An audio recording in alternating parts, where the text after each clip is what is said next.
Si alguno no quiere trabajar, tampoco coma. Dice 2 Tesalonicenses 3:10. Y es que la Biblia contiene textos como este, que son palabras duras. La Biblia en ocasiones tiene palabras muy difíciles de escuchar, que nos suenan hasta poco apropiadas o altisonantes. Y a veces la gente las saca fuera de contexto, y cuando las usan fuera de contexto, la convierte en un pretexto para decir lo que ellos quieren decir. Y eso siempre es un problema. Ahora, desde la perspectiva pastoral, predicar sobre estos textos es dificilísimo, porque ya la gente los ha escuchado por las radios, la gente los ha escuchado en debates públicos, y no necesariamente saben ni siquiera si son textos bíblicos. Así que la mayor parte de nosotros los predicadores lo que hacemos es que le huimos a estos textos y nunca hablamos de ellos, y preferimos hablar de otros temas. Pero hay ocasiones donde es importante lidiar con el mensaje, y déjeme decirle que yo en más de 30 años de predicación nunca había hablado sobre este texto, así que yo creo como que me llegó la hora de decir unas palabritas sobre el mismo.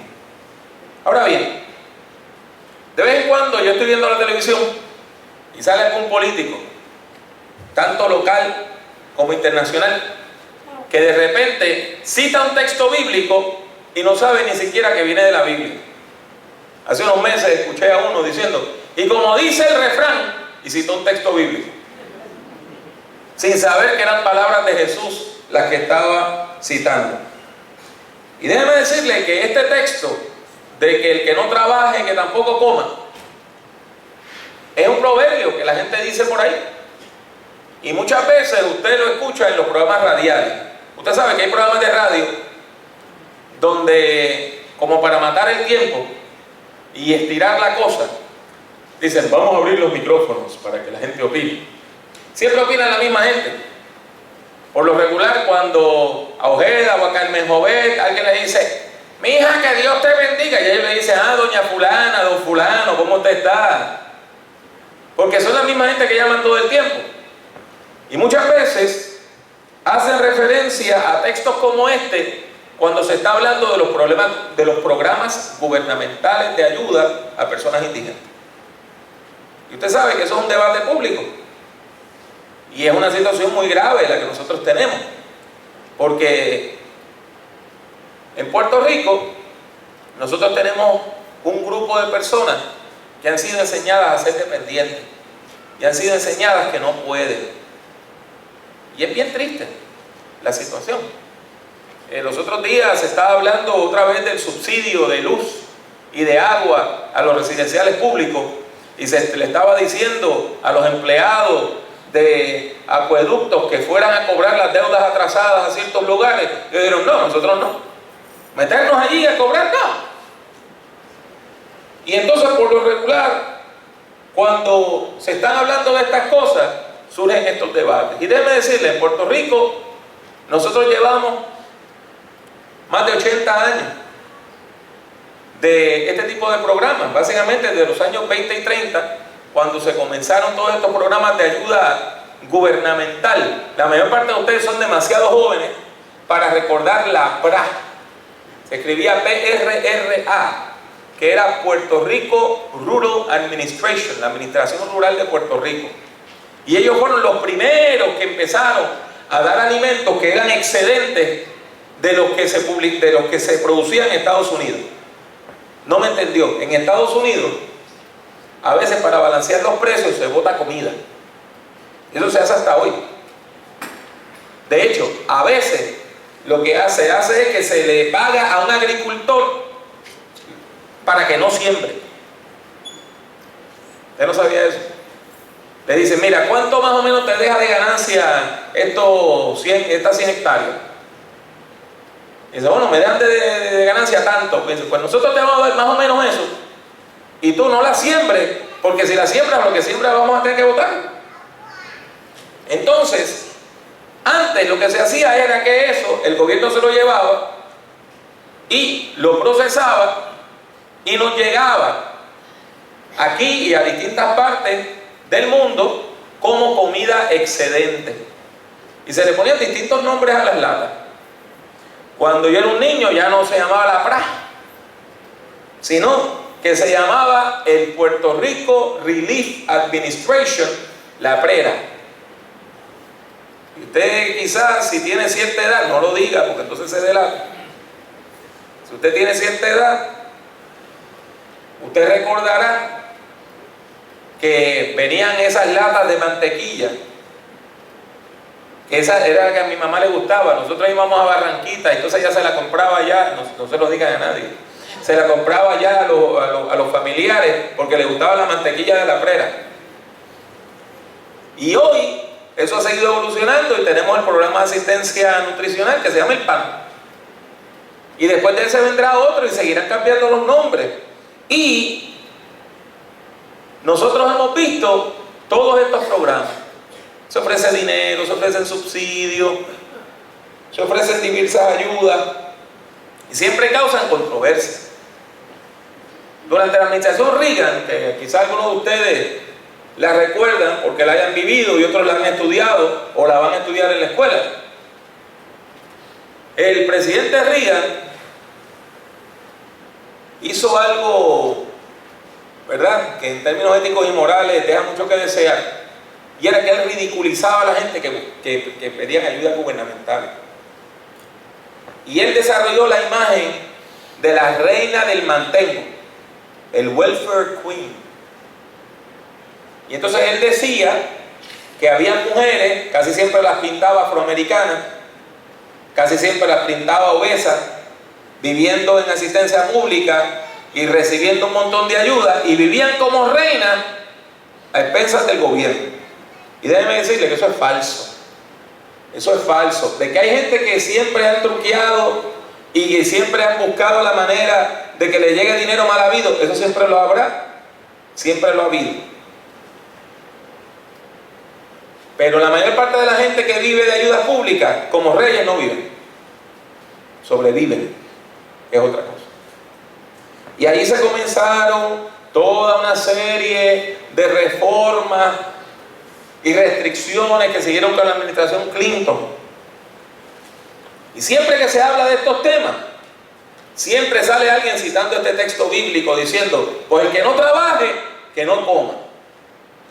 Recientemente, un señor que es más americano que nadie ahora, que se llama Ted Cruz, y es congresista de Texas, pero el papá de él es cubano y él nació en Canadá, pero es más americano que nadie. Estaban hablando de esta cuestión de los seguros de salud, y él dijo, mire, el gobierno no tiene que darle seguro de salud a nadie, usted lo que tiene que hacer, busque un trabajo, y el trabajo le paga su seguro médico.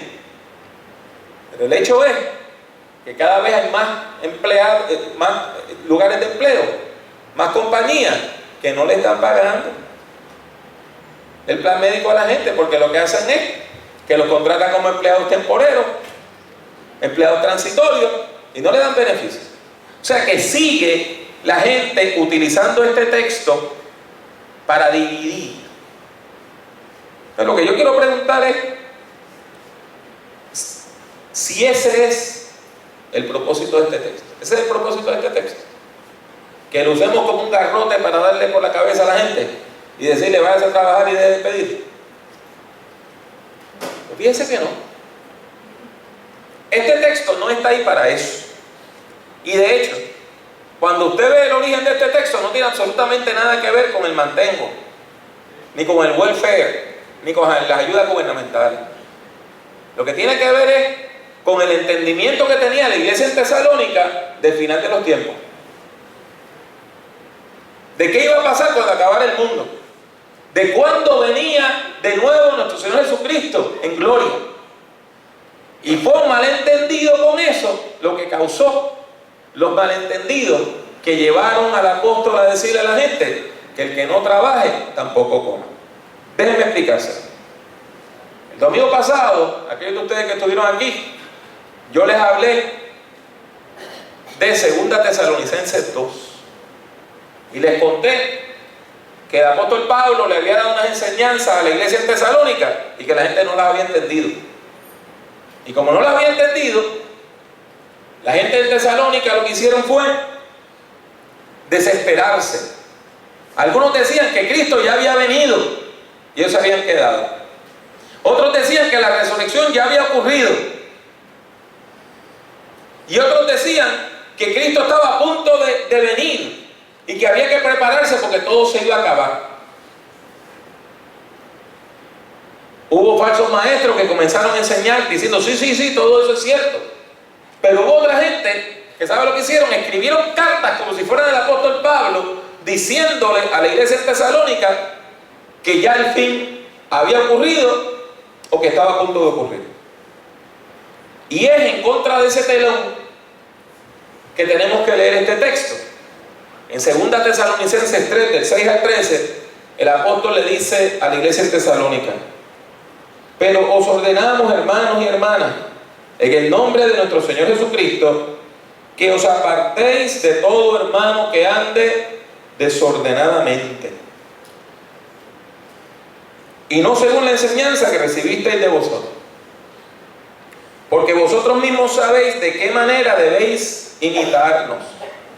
Pues nosotros no anduvimos desordenadamente entre vosotros, ni comimos de balde el pan de nadie, sino que trabajamos con afán y fatiga día y noche, para no ser gravosos a ninguno de vosotros. No porque no tuviésemos derecho, sino por darnos nosotros mismos un ejemplo para que nos imitaseis. Porque también cuando estábamos con vosotros os ordenábamos esto: si alguno no quiere trabajar, tampoco coma. Porque oímos que algunos de entre vosotros andan desordenadamente, no trabajando en nada, sino entremetiéndose en lo ajeno. A los tales mandamos y exhortamos por nuestro Señor Jesucristo, que trabajando sosegadamente coman su propio pan. Y vosotros, hermanos, no os canséis de hacer el bien. Cuando usted lee el texto con detenimiento, lo primero que salta a la vista es el versículo 6. Había una gente en Tesalónica, hermanos de la iglesia, que estaban actuando de manera desordenada. Andar quiere decir comportarse, igual que hoy. Cuando alguien se está comportando mal, usted dice anda en malos pasos, ¿verdad que sí? Lo mismo dice la Biblia. Y había gente que se estaban comportando de manera desordenada, y eso quiere decir que eran rebeldes, que no querían escuchar la palabra, que no tenían disciplina, que eran insubordinados, que cuando cualquier hermano o hermana de la iglesia le decía una palabrita, ellos le salían de atrás para adelante, y que no se querían someter a disciplina alguna. O sea que lo que nosotros encontramos es que hay una pelea dentro de la iglesia entre unos hermanos que quieren vivir de acuerdo al orden y otros hermanos que quieren hacer lo que les da la regalada gana. En ese contexto que Pablo les dice: eso yo no se lo enseñé, porque yo no les enseñé a ustedes poca vergüenza. Yo he estado siempre ocupado y trabajando. No me meto a casa de nadie a pedir comida. Eso es lo que quiere decir comer pan de balde, o sea, pan gratis. ¿No? Pablo no estaba diciendo: mira, son las 12, ¿dónde voy a almorzar? Ah, la hermana Soto tiene que estar haciendo una comidita. Y llegar allí: hermana, ¿cómo está? A la hora de la comida del mediodía. Pues pase por aquí, ¿quiere comer? Ay, perdone. Y después de ahí decía: bueno, vamos a ver a quién visitamos la 6. Hay gente así. Hay gente así. Un gran amigo, cuando era niño, pasó una situación que su familia se tuvo que refugiar en el interior de su país. Eso no pasó en Puerto Rico. Y había un señor que llegaba todos los días a mediodía y todos los días a la hora de la cena. Y si no le daban de comer, les hablaba fuerte y les decía cualquier cantidad de cosas, porque él ya tenía derecho a comer de esa gente sin nunca haber llevado ni un plátano. Hay gente así. El apóstol Pablo está diciendo que él no es de eso. Y no solamente eso, está diciendo que él trabajaba de día y de noche para no ser gravosos. La historia nos dice que el apóstol Pablo, aunque aceptaba algunas ofrendas, particularmente de la iglesia en Filipos, él trabajaba haciendo lonas, haciendo casetas de campaña. Y usted dirá, ¿y los romanos se iban de camping? No, hermano, no es que los romanos se iban de camping. Es que en las ciudades grecorromanas, la gente pobre, tenían una casita con paredes de madera y techo de lona. Y él se sentaba en el mercado haciendo sus telas, y cuando venían la gente, mire, ¿usted vende eso? Sí, ahí aprovechaba y le llevaba el mensaje de Cristo. Ese fue el ejemplo que les dejó el apóstol. Ahora, ¿cuál es el problema? La implicación está clara. Algunos hermanos en Tesalónica, con mucho entusiasmo, se dejaron llevar por la profecía de que Cristo estaba a punto de venir y dejaron de trabajar. Bueno, si el Señor viene la semana que viene, ¿para qué yo voy a hacer un cosecho que no me va a dar fruto hasta dentro de 6 meses? Entonces, para eso no siembro nada. Esa era la forma de pensar. Y un grupo de gente que dejaron de trabajar, se dedicaron a la oración. Eso es bueno, orar es muy bueno. Se dedicaron a la contemplación, y déjeme decirle, meditar en las cosas de Dios es muy bueno. Pero ellos estaban haciendo esto motivados por la falsa profecía de que el fin ya estaba ocurriendo. ¿Y sabe qué? El fin no ocurrió. Y el Señor no vino. Y los campos estaban perdidos. Y los talleres estaban abandonados. Y el dinerito que la gente tenía guardado, ¿qué le pasó? Se acabó. Y entonces esa gente que se veían a ellos mismos como unos super espirituales, empiezan a llegar a casas de los hermanos y de las hermanas a pedir y a pedir. Y aquí se mezclan dos cosas, una doctrinal y otra pastoral. La doctrinal era que el Señor no estaba a punto de venir, porque como dice 2 Tesalonicenses 2, el fin no va a venir hasta que ocurra todo un proceso que no había pasado en ese momento. El apóstol Pablo se lo había dicho claro. Pero en segundo lugar, una cuestión ética y moral, de gente que en vez de esforzarse, siempre están buscando lo regalado. Siempre están buscando el mantengo. Siempre están buscando vivir del otro. Yo tuve una secretaria que es familia mía, porque es la mamá de mi cuñada, que es peruana. Y ella me enseñó un refrán que yo he repetido 1000 veces y voy a repetir 1000 veces más, que dice que el vivo vive del bobo y el bobo de su trabajo. Y hay gente que piensa en eso. Y hay gente que quiere vivir del bobo, porque ellos no van a trabajar. Hermano, hermana, esto sigue ocurriendo. Déjeme decirle que hay un señor que está caminando por nuestro litoral y se va a centros comerciales y se va a supermercados aquí, en Vega Alta y Dorado, y que conoce gente de nuestras iglesias, porque ha visitado nuestras iglesias, y cuando ve a alguien sabe de qué iglesia viene y se le acerca y con trucos le saca a usted el nombre. No le voy a decir cuáles son los trucos, pero usa trucos para saber cuál es su nombre. Y tiene un cuento. El cuento que tiene ahora es de que su esposa, y da el nombre de una señora que no es su esposa, de 8 meses de embarazo, fue asaltada y tiroteada, y que tenía una bala alojada en el vientre, y que se está muriendo en el hospital universitario. Entonces va con los hermanos a la ATH, a la máquina del cajero automático, y les pide dinero en el nombre del Señor. Usa el nombre de esta iglesia en Espinosa, usa el nombre de la iglesia en Santa Rosa, hace referencia a los pastores de las iglesias, y va con usted al cajero automático y le saca la plata, diciendo que lo hace en el nombre del Señor y como una ayuda.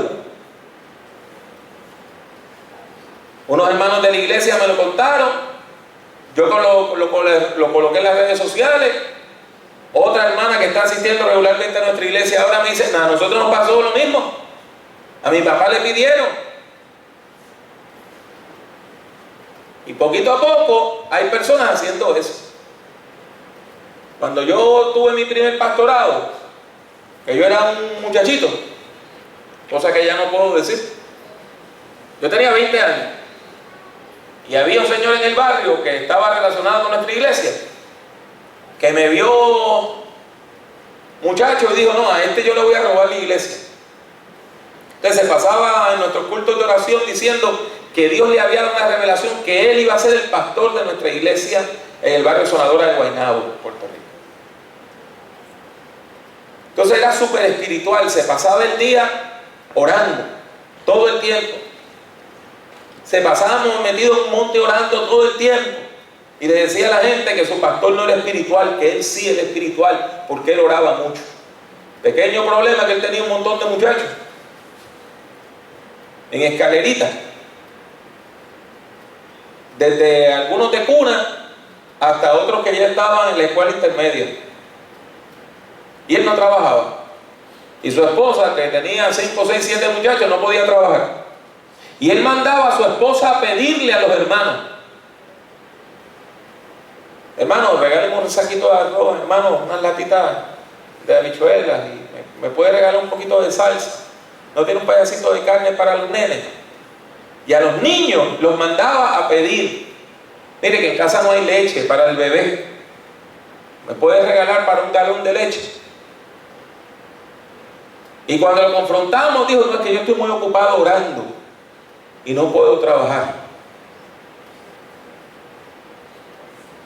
Y utilizan la religión para no trabajar, para no cumplir con sus responsabilidades y para sacarle el dinerito a la gente.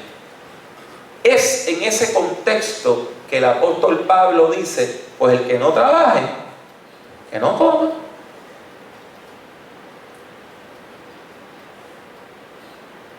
Si es una persona que, como decimos en Puerto Rico equivocadamente para referirnos a la salud, está gorda y colorada, y el único himno que canta por la mañana es: yo me levanto por la mañana, me baño y me perfumo, me como mi desayuno y no hago más nada, ese no merece ayuda. Que se vaya a trabajar. Tiene que quedar claro que nosotros como iglesia tenemos que rechazar lo que Dios rechaza. Dios rechaza la explotación. ¿Usted me entendió bien? A Dios le es repugnante que la gente use su nombre santo para explotar económicamente a los demás. Es una herejía usar el nombre de Dios para explotar al pobre. Esta familia que le dije, que me hablaron del timador que anda por aquí, son gente que no tienen nada. Son gente que están cuidando de un familiar que está sumamente enfermo. Y cuidar de esa persona encamada le ha quitado todos sus recursos. Y para ellos darle a alguien $10 es como para usted o para mí darle 100. Hermano, Dios rechaza la explotación económica en nombre de la religión. Dios lo rechaza. Dios lo rechaza. Y tenemos que tener cuidado. tenemos que tener cuidado de que no nos condenemos nosotros los líderes religiosos con lo que hacemos. A mí me llegó aquí una muchacha que se iba a casar en una iglesia y a última hora el ministro le dijo que no. Ya tenía ya todo contratado. El local, la comida, traje alquilado, todo. Y entonces cuando fue a otra iglesia a pedirle al pastor de la otra iglesia que la casara, cuando el hombre vio que ella estaba desesperada y obligada a casarse ese día, esa hora, le pidió $900 por hacerle la ceremonia. $900. Porque la vio desesperada. Hermano, eso no es de Dios. La iglesia no está para hacerle daño al que está mal. Es para bendecirle en el nombre de Jesucristo. La muchacha vino aquí, se le hizo su ceremonia y no se le cobró un centavo por hacerlo. Se hizo con amor.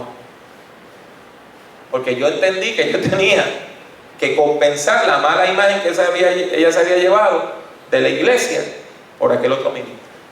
Por lo tanto, mis hermanos, cuando usted vea a un hermano que está utilizando de manera equivocada el nombre del Señor, amonéstelo con amor, dígaselo.